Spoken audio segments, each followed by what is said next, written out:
بسم الله والصلاة والسلام على رسول الله. انا ام اسلام معاكم من مطبخ ام سمسم. تعالوا بقى نعمل مع بعض الرز باللبن الخطير قوي ده. بصوا الرز باللبن اللي في الفرن ده تحفة تحفة تحفة، كريمي قوي. بصي ازاي هو كريمي وجميل وهو لسه سخن. بصي الجمال، تقدري تاكليه سخن كده وتقدري تدخليه التلاجة وتاكليه بارد، بس تصبري عليه لما يبرد. تعالوا بقى نشوف عملنا الامر ده كله ازاي. حاجة جميلة قوي، حاجة كده تفتح النفس، مش محتاجة اي افتكاسات، حاجة جميلة قوي، حاجة سهلة. بصوا جمالها، بصوا قد ايه هو جميل، حاجه تحفه تحفه تحفه. يلا بقى نشوف عملنا القمر ده ازاي. اللهم صل وسلم وبارك على سيدنا محمد وعلى اله وصحبه وسلم تسليما كثيرا. معانا اول حاجه ده لتر ونص من اللبن، واللبن ده اللي انا كنت خدت منه القشطه بتاعته وعملتها زبده. زي حابه اوريك ان هو لسه دسم وحلو قوي زي ما انت شايفه اهو. وعلى فكره اللبن ده بقري والله مش جمسي. ودي الزبده اللي انا كنت واخداها منه وعملت الفيديو معاكم قبل كده، هتلاقوه عندي على القناه لو حابين يعني تعرفوا عملناه ازاي. معايا ده نص كيلو من الرز او كوبايتين من الرز، غسلاهم ونقعهم كويس ومصفياهم. معايا ده بقى معلقتين كبار من الكريم شانتيه، ومعلقتين كبار من النشا، ومعلقتين من اللبن البودر. وتقدري تستغني عن اللبن البودر وعن الكريم شانتيه، تقدري تحطي نشا بس. تمام كده لو مش موجود يعني، بس هم بصراحه بيفرقوا في الطعم قوي. طبعا معايا لتر ميه على النار بيغلي، وبنزل بيه في الرز بتاعي اللي انا غسلاه ومصفياه كويس قوي، تنقعيه في الميه نص ساعه كده عشان يبقى حلو. هسيبه طبعا الرز بتاعي على نار هاديه لحد ما يستوي خالص. هنا الرز قعد على النار حوالي تلت ساعة أو نص ساعة يعني على حسب ما يستوي معاكي. زي ما انتم شايفين نشا خالص، طلع نشاه كله، وتحسي كده ان الرزاية فشرت. تمام كده حبايب قلبي. اللهم صل وسلم وبارك على سيدنا محمد. اول ما نتاكد ان الرز بتاعي استوى هنزل بالكيلو ونص من اللبن. وده اللبن زي ما بقول لك البقري، والله ما شاء الله كان حلو قوي، بالرغم ان انا واخده القشطه بتاعته وعاملاها الزبده اللي انا قلت لك عليها. الفيديو بتاعي هتلاقيه على القناه، لو حابين احطه لك في صندوق الوصف قولي لي في الكومنت وانا هحطه لك. زي ما انتم شايفين كده انا هنزل بقى بيه كده، وتعالوا بقى نشوف هنعمل ايه. هسيبه هنا عشان يغلي، وتعالوا بقى نجهز مع بعض الخلطه اللي هي ايه، النشا بتاعه اللي احنا هننشي بيه. طبعا هنا زي ما انتم شايفين بدأ خلاص هيغلي اهو. اللهم صل وسلم وبارك على سيدنا محمد. لو انت جديده معايا واول مره تشوفيني يا ريت مشكوره تشتركي في قناتي وتفعلي زر الجرس عشان يوصلك كل جديد. طبعا معايا نص كوبايه من اللبن زي ما انتم شايفين اهي.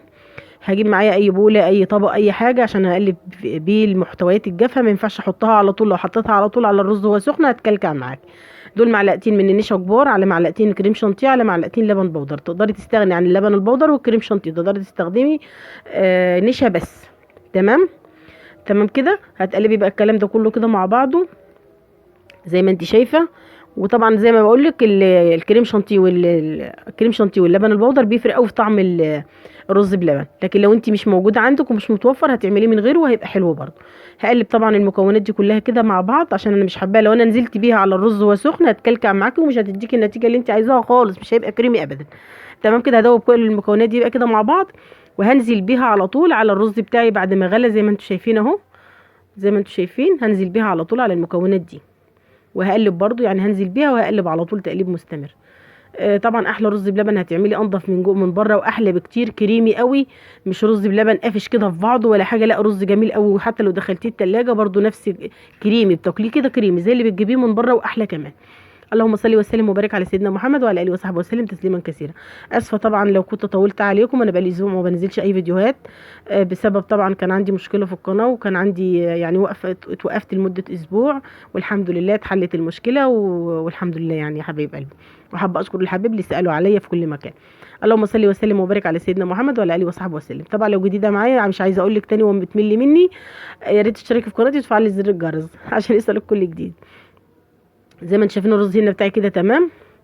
طبعا معايا هنا ده كوبايه من السكر، تقدري بقى تزودي تنقصي السكر ده زي ما انت عايزه، بس هي الكوبايه بتظبط الطعم يعني بيبقى جميل مظبوط، مش بيبقى لا سكر جامد ولا سكر يعني بيبقى مظبوط. احنا بنحبش الحاجه سكرها كتير يعني، نحب الحاجه معقوله يعني، السكر الكتير بصراحه مش محبوب. تمام. طبعا هقلب بقى زي ما انتم شايفين الكلام ده كله، واسيبها بقى غلوه واحده كده تعمل الفقاقيع الجميله اللي احنا بنشوفها دي. وتعالوا بقى نعبيها مع بعض على طول في البولات بتاعتي، كنت حابه بزقه بس. تعالوا بقى نشوف هنعملها مع بعض، ده نعبيها ازاي مع بعض. في الوقت ده بقى طبعا ده انا ولعت الفرن بتاعي عشان يسخن، عشان انا حابه طبعا زي ما انتم عارفين هنعملها زي بره. هعبيها طبعا كده في الطواجن الصغنونه الجميله بتاعتي دي. هعبي بقى كل الكميه بتاعتي زي ما انتم شايفين. اللهم صل وسلم وبارك على سيدنا محمد. تبصي كده تقولي خفيف، لا هو مش خفيف خالص، هو جميل كده، ده قوامه كده مية مية. اول ما هيبرد هتلاقيه شد معاكي وبقى جميل وكريمي. الرز ابو لبن لازم يبقى كريمي كده، ما ينفعش يبقى قافش كده، فاهمه؟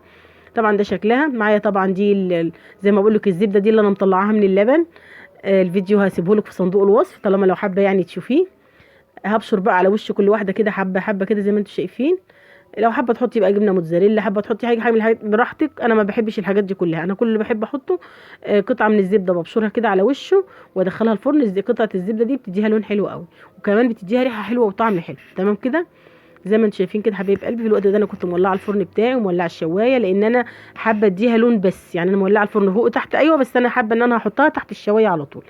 طبعا هعمل كل الكميه زي ما انتم شايفين كده، وهحطها بقى في صواني وادخلها الفرن، لان مش هينفع ان انا ارص كل ده مره واحده. لا، انا بحط كل 3 او 4 في الصينيه وادخلهم تحت الشوايه ياخدوا اللون واخرجهم وادخل غيرهم. تمام كده. طبعا هنا هبدا بقى انا ادخلهم الفرن معاكم. زي ما انتم شايفين ده شكلهم في الفرن ما شاء الله، خدوا اللون التحفه ده. تحطهم تحت الشوايه على طول، هم كده كده كل حاجه مستويه، احنا بس حابين ناخد اللون بس. طبعا هعمل كل بقى الكميه وارجع معاكم. ده شكل الرز بلبن الخطير بتاعنا. ايه رايكم؟ ايه رايكم في القمر؟ قمر قمر قمر، حاجه جميله وتشرفك قدام جيرانك، قدام ضيوفك اسفه. يعني تقدري تعمليها لو عندك ضيوف. كريمي قوي بصي، هو كده لسه خارج من الفرن. لو صبرتي عليه كمان لما يبرد خطير خطير خطير. اعملي رز بلبن بطريقتي وانسي اي طريقه تانية. يلا حبايب قلبي، ربنا يحسن ما بين ايديكم. كل سنه وانتم طيبين. اترككم في رعايه الله وامنه، والسلام عليكم ورحمه الله وبركاته.